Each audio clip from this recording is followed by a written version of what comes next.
नमस्कार दोस्तों, स्वागत है आप सभी का हमारे यूट्यूब चैनल पर।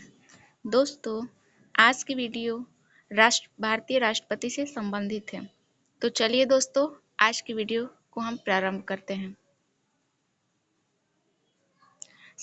भारतीय संविधान के भाग 5 के अनुच्छेद 52 से 78 तक संघ की कार्यपालिका का वर्णन है। संघ की कार्यपालिका में राष्ट्रपति, उपराष्ट्रपति, प्रधानमंत्री, मंत्रिमंडल तथा महान्यायवादी शामिल होते हैं। राष्ट्रपति भारत का राज्य प्रमुख होते हैं। वह भारत के प्रथम नागरिक और राष्ट्र की एकता, अखंडता एवं सुदृढ़ता का प्रतीक होते हैं। भारत में चूंकि संसदात्मक शासन व्यवस्था को अपनाया गया है, अतः कार्यपालिका के यहाँ पे 2 प्रधान होते हैं, जिसमें राष्ट्रपति जो होते हैं वह कार्यपालिका के औपचारिक या नाम मात्र के प्रधान होते हैं। वहीं प्रधानमंत्री जो होते हैं वह कार्यपालिका के वास्तविक प्रधान होते हैं। राष्ट्रपति पद हेतु अर्हताएं क्या क्या हैं? तो पहला है कि वह भारत के नागरिक हों। दूसरा है वह 35 वर्ष की आयु जो है वह पूर्ण कर चुके हों। तीसरा है वह लोकसभा के सदस्य निर्वाचित होने के योग्य हों। चौथा है वह संघ सरकार अथवा राज्य सरकार में या किसी स्थानीय प्राधिकरण अथवा किसी भी सार्वजनिक प्राधिकरण में लाभ के पद पर न हो। इसके अतिरिक्त राष्ट्रपति के चुनाव के लिए नामांकन के लिए उम्मीदवार को कम से कम 50 प्रस्तावक व 50 अनुमोदक होने चाहिए। प्रत्येक उम्मीदवार भारतीय रिजर्व बैंक में 15,000 रुपये जो है वह जमानत राशि के रूप में जमा करता है। यदि उम्मीदवार जो है उसको कुल डाले गए मतों का 1/6 मत भाग भी प्राप्त नहीं हुआ है या वह इतना 1/6 भाग भी प्राप्त करने में असमर्थ रहा है, तो वह राशि जो होती है वह जब्त हो जाती है, जो कि आरबीआई के पास जमा होती है।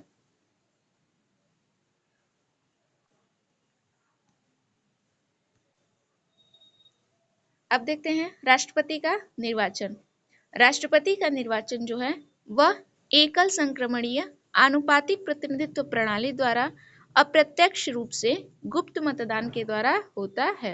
राष्ट्रपति के निर्वाचन के संबंध में चर्चा जो है वह आर्टिकल 54 में है। राष्ट्रपति के निर्वाचन मंडल में निम्न लोग शामिल होते हैं। संसद के दोनों सदनों के निर्वाचित सदस्य होते हैं, राज्य विधानसभाओं के निर्वाचित सदस्य तथा केंद्र शासित प्रदेशों दिल्ली और पुडुचेरी के विधानसभा के निर्वाचित सदस्य होते हैं। और इसमें कौन से सदस्य शामिल नहीं होते हैं? तो राज्य विधान परिषद के सदस्य नहीं होंगे। इसके अलावा जो व्यक्ति राष्ट्रपति मनोनीत करते हैं जिन व्यक्तियों को, वो भी इनमें शामिल नहीं होते हैं। राष्ट्रपति के द्वारा जो शपथ या प्रतिज्ञान लिया जाता है वह उसके बारे में देखते हैं।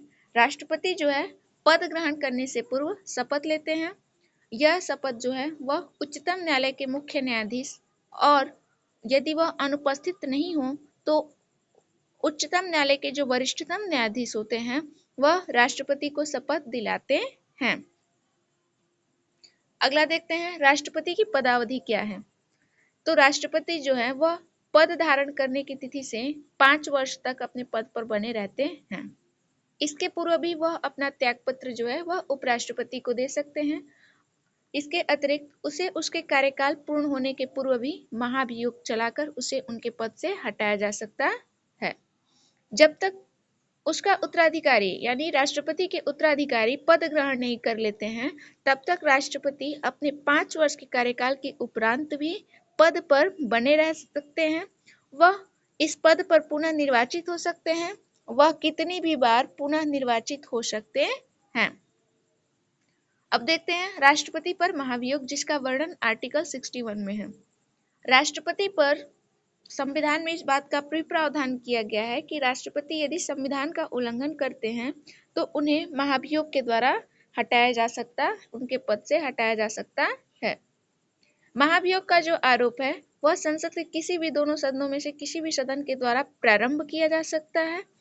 इन आरोपों पर जिस सदन से यह प्रारंभ किया गया है उस सदन के 1/4 सदस्यों के हस्ताक्षर होने चाहिए उन प्रस्तावों पर, और राष्ट्रपति को 14 दिन पूर्व इसकी सूचना भी दे देनी चाहिए। महाभियोग प्रस्ताव जो है वह 2/3 बहुमत से उस सदन में पारित होने के पश्चात दूसरे सदन में भेजा जाता है।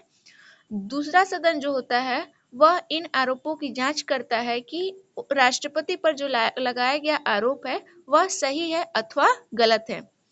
राष्ट्रपति को इसमें उपस्थित होने, यानी कि जिस समय दूसरा सदन जांच कर रहा हो इस आरोपों का, उस समय राष्ट्रपति को उपस्थित होने तथा अपने प्रतिनिधित्व करने का भी अधिकार दिया गया है।